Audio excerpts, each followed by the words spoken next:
Tracking, alerting, protecting. This is WKYT News.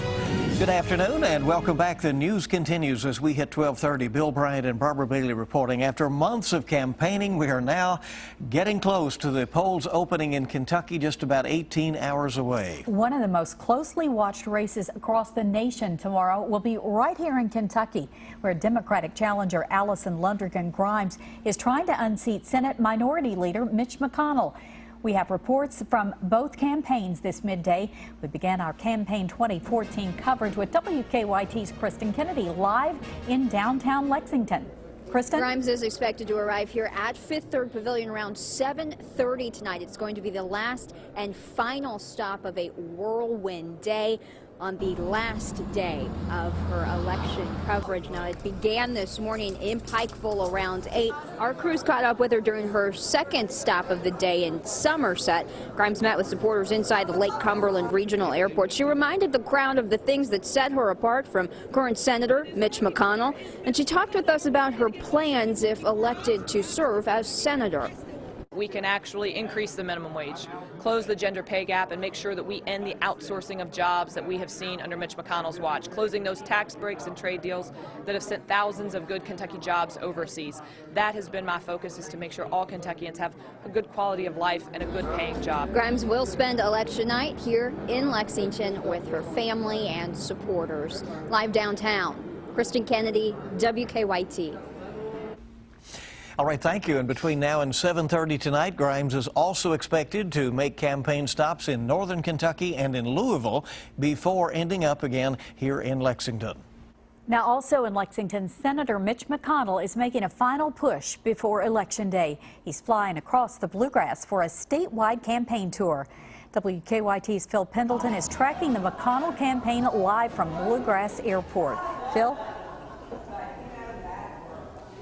Senator McConnell's plane left just a few moments ago. He met with a throng of supporters, a standing room only crowd. His plane took off from TAC Air here in Lexington. Now it should be landing down in Hazard just about any moment. Again, McConnell spoke to a crowded room of supporters earlier this afternoon. He's a standing room only crowd appealing to voters to do the right thing tomorrow. His day began in Louisville, then he landed in northern Kentucky, and then here at TAC Air, where he said that people are fed up with the current climate in Washington. Fran and Andy laid it out very well for you. I mean, we've seen 6 years of these people. We know what they do. They borrow, they spend, they tax, and they overregulate. We know what that produces. Very slow growth.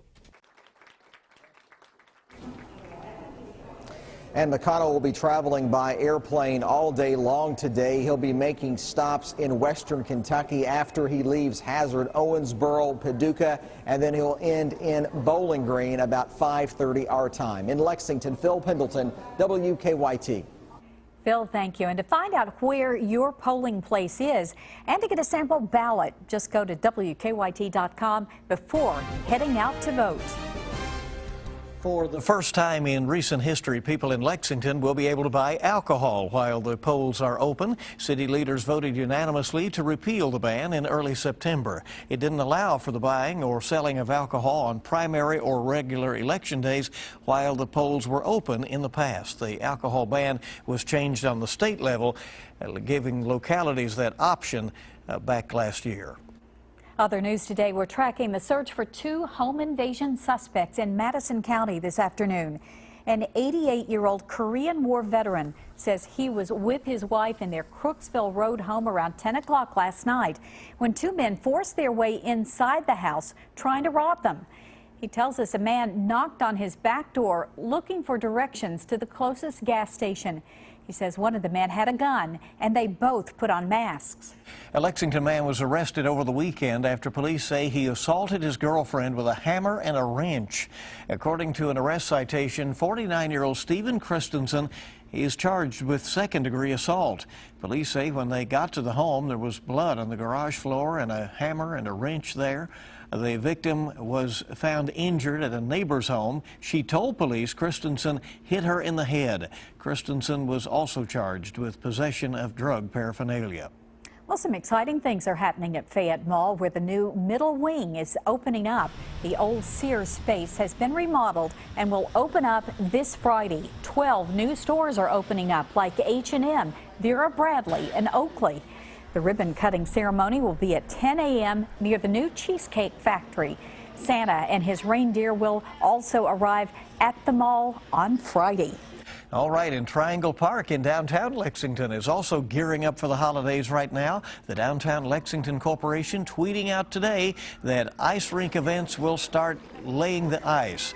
The Unified Trust Company ice rink is set to open up on Friday in Triangle Park, and that is right near Rupp Arena. Here's a live picture at midday of the progress that they are making on the ice rink. Beautiful sight downtown. Oh man, we are barreling into the holidays, aren't we? It is November now. Just amazing. Yeah. Well, why preemies may be at a higher risk for hip replacements as adults. And scientists claim they've found a treatment that causes lung cancer cells to self-destruct. Ebony Williams has details in this Better Living report. Researchers in the UK have identified a drug combination that they say causes lung cancer cells to reprogram and destroy themselves. This kind of self-destruction could stop the lung cancer cells from growing out of control and pave the way for a new kind of treatment. Scientists say the next step is to see if it works on other types of cancer cells. Premature and low birth weight babies may be more susceptible to osteoarthritis, leading to possible hip replacement as adults. Scientists in Australia studied 3,600 adults over 40 with osteoarthritis who had knees or hips replaced. Researchers found those who were born premature or underweight needed hip replacement more often than their normal term and birth weight counterparts. The study found no significant association with knee replacement surgery. And someday, a blood test may help determine whether children have cancerous tumors. Researchers at the University of Cambridge report they found unique footprints for at least 11 types of children's tumors. They say diagnosing cancer through blood tests instead of exploratory surgery can help speed up treatment. Those are some of the day's top health stories. Ebony Williams, CBS News, New York. Hey, it's good to have you along on WKYT News here on this Monday afternoon. And coming right up, the Good Giving Guide Challenge, how you can be a part of this online charitable giving and make a difference. Also dealing with grief, especially during the holidays. We'll tell you about a special seminar that can help. Upper 50s, lower 60s at the moment. We'll finish off in the 60s for just about everybody. Looks good. We get even warmer tomorrow, and I'll show you that coming up.